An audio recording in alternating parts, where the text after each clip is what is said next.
Vengo a proponer un modelo para que Argentina vuelva a ser una potencia mundial. Cuando adoptamos el modelo de la libertad, allá por el año 1860, en 35 años nos convertimos en la primer potencia mundial, mientras que cuando abrazamos el colectivismo, a lo largo de los últimos 100 años, vimos como nuestros ciudadanos comenzaron a empobrecerse sistemáticamente. Milei les ha prometido el retorno a la tierra prometida, que dentro de 35 años permitirá a Argentina recobrar lo que fue hipotéticamente a finales del siglo XIX y principios del siglo XX. El problema es que es una mentira, es una construcción histórica falsa, es decir, Argentina nunca fue un país rico, Argentina nunca fue un país desarrollado, había mucha desigualdad, había desnutrición. Miren en la pintura de la Cárcova, sin pan y sin trabajo. Milei, al igual que muchos liberales, ha vendido la moto a los argentinos prometiéndoles algo del pasado, un retorno a un pasado que es falso, que es un mito.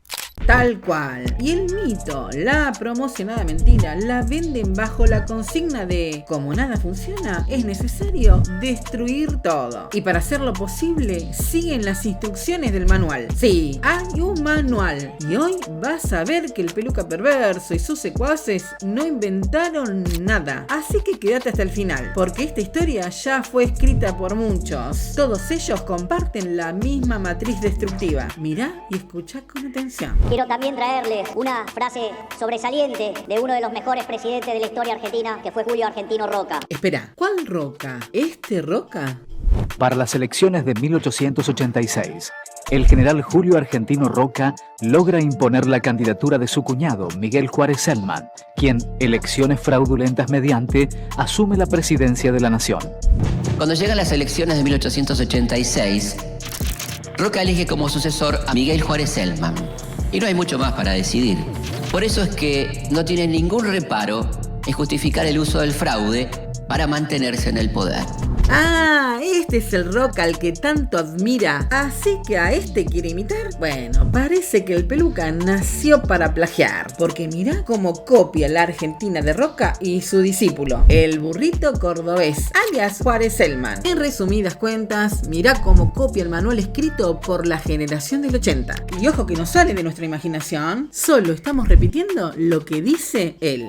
No hay que irse muy lejos ni inventar nada nuevo. Hubo una generación de dirigentes en nuestro país que hoy recordamos como la generación del 80, que nos marcó el rumbo para cumplir tamaña tarea. Los miembros de la generación del 80 creen que las mayorías populares no están preparadas para ejercer los mismos derechos que ellos. Un régimen oligárquico conservador que, por ejemplo, establecía que el voto era cantado y el fraude era patriótico. Además, ¿qué es? ¿Un sistema para pocos? Sí, un sistema creado por y para los liberales, que históricamente se perciben así. Somos superiores moralmente, somos superiores estéticamente, somos mejores en todo. A ver, aquello que entendemos, pero pensá que esta es una sociedad con la educación destruida, sin capacidad de discernir. Nosotros los que entendemos de economía, ignorantes. los que sabemos leer la realidad y que...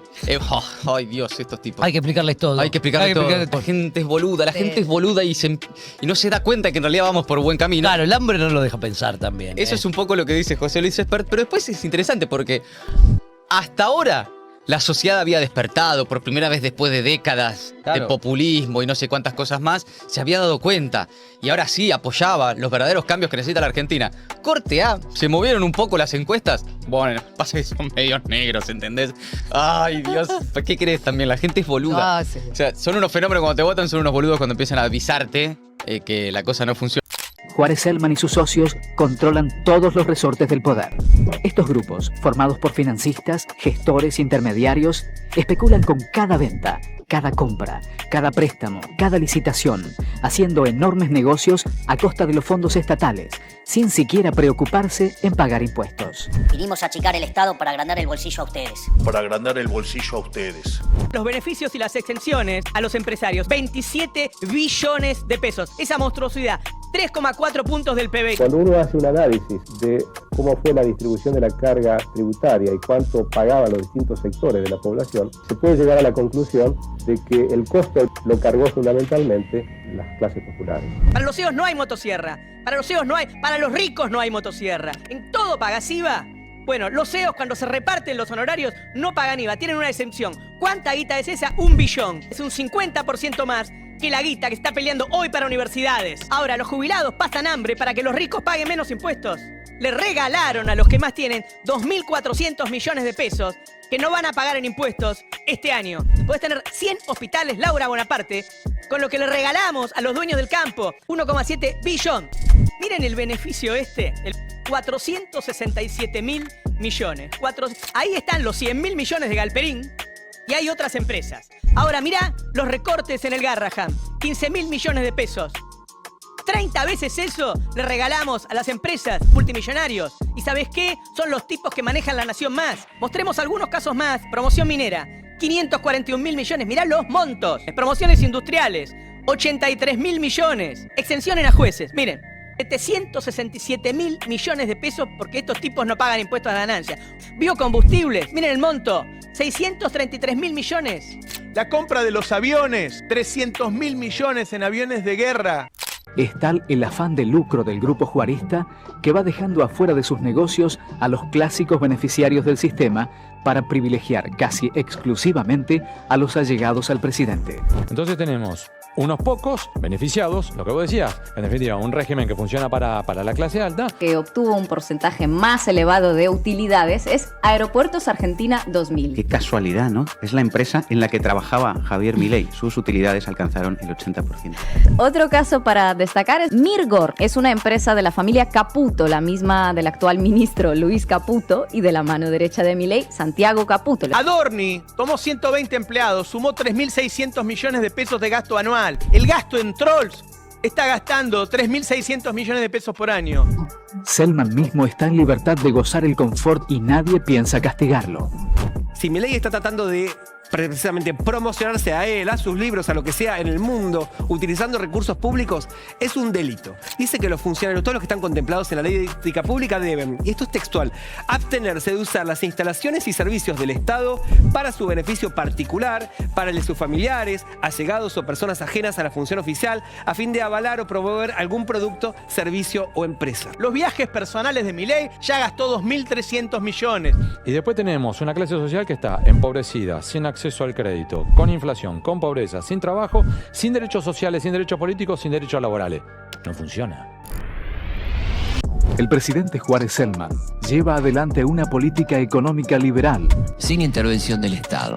Privatiza todos los servicios públicos, lo que da lugar a grandes negociados que benefician a los amigos del poder. Y generaliza la corrupción en la administración estatal. Un periódico inglés define así la corrupción argentina. Hoy día existen decenas de hombres del gobierno que son públicamente acusados de malas prácticas, que en cualquier país civilizado serían rápidamente penados con la cárcel, y todavía ninguno de ellos ha sido llevado ante la justicia. La élite tradicional, representada por el roquismo y el mitrismo, no les molesta la ostensible corrupción de Juárez Selman y sus socios.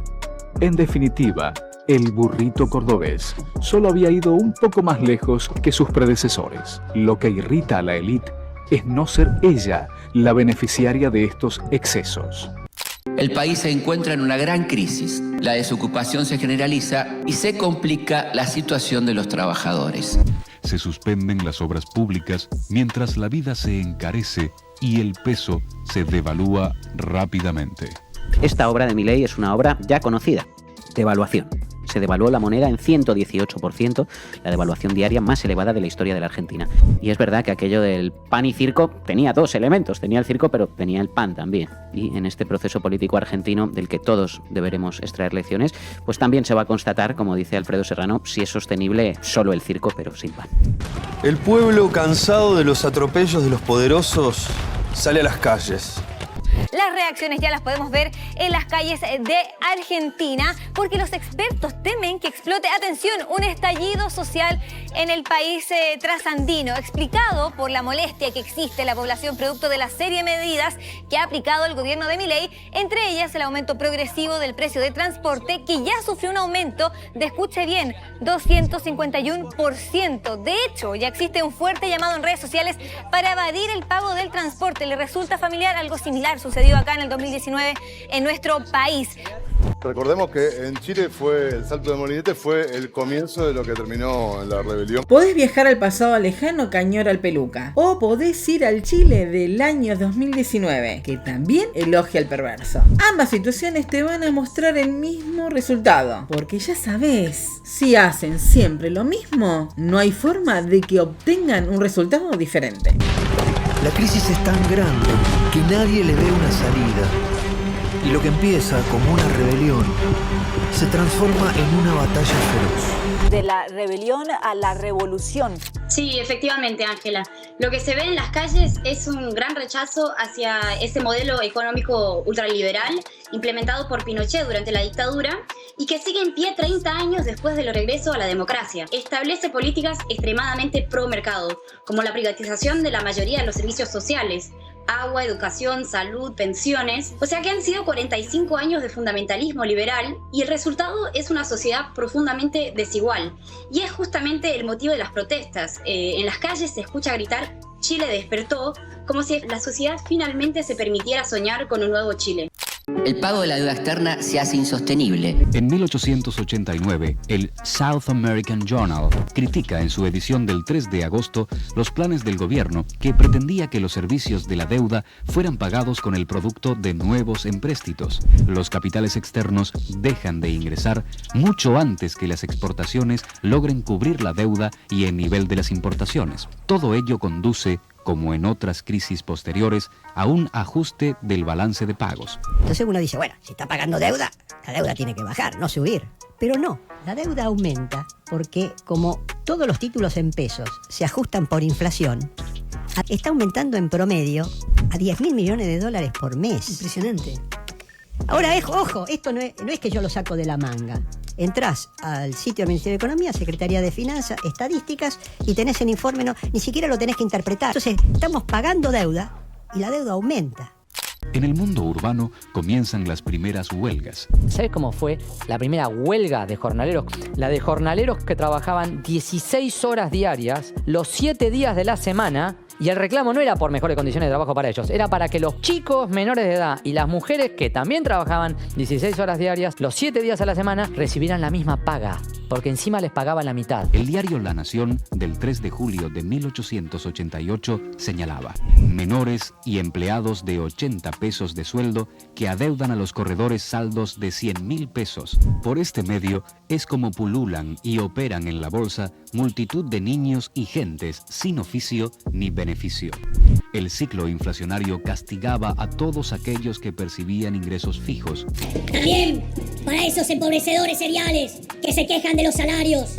Quiero contarles que van 4 meses seguidos donde los salarios le vienen ganando claramente a la inflación, recomponiendo el poder real de compra de los asalariados, recomponiendo la situación de los trabajadores. Por lo tanto, no tengan duda que la pobreza va a seguir cayendo. Al Peluca le ha dado tanto rédito apelar a la ignorancia y a la negación que algunos tienen de su propia realidad que se ceba un poquito, ¿no? Porque hay que mentir así descaradamente en la era de la comunicación, donde podés encontrar rápidamente el dato que destruye al mentiroso relato. Cualquier dato que mires resulta desolador. El ajuste por inflación que se aplicó a las pensiones, por ejemplo, a los salarios mínimos, fue tardío y insuficiente comparado con los ritmos en los que suben los precios.